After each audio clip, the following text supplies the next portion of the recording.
Israel expands its ground offensive in the Gaza Strip for a third day in its war against the radical Islamist organization Hamas. The toll of what exactly is Israel's new phase is only starting to become clear now.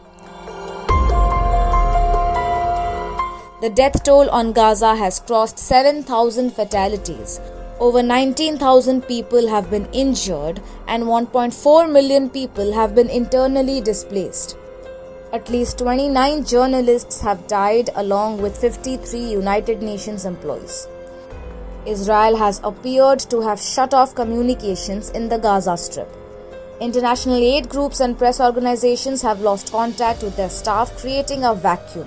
Beyond the numbers of the dead and the wounded, the extent of the bombardment and the humanitarian catastrophe in Gaza has concerned the world, especially the United States.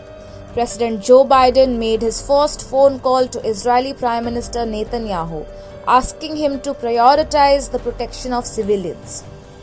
The White House and Biden's posts on X both stress on America's shifted focus on civilian protection, humanitarian aid, and respect for international law.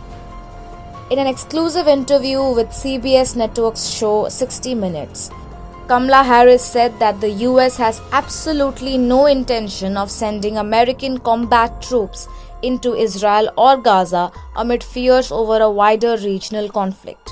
But the vice president closely stuck to the administration's approach to support Israel's right to defend itself.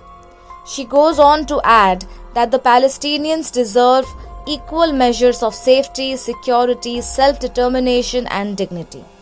In the last 2 weeks, both proxies of Iran, Hezbollah in Lebanon and Houthis in Yemen, have launched missiles, drones, and rockets against Israel.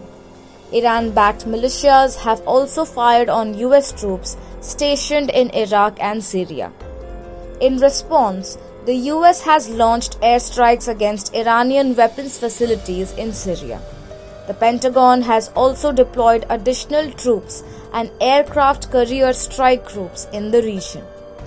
When asked what's America's message to Iran, US Vice President Kamala Harris said, "Don't." As President Biden said, just don't. Exactly. One word. Pretty straightforward. A Times online report. Stay with the Times of India for news breaks, analysis, interviews and events. We bring you stories from your neighborhood and from across the globe as well. Subscribe to our YouTube channel. Hit the like button and press the bell icon so you don't miss any of our videos.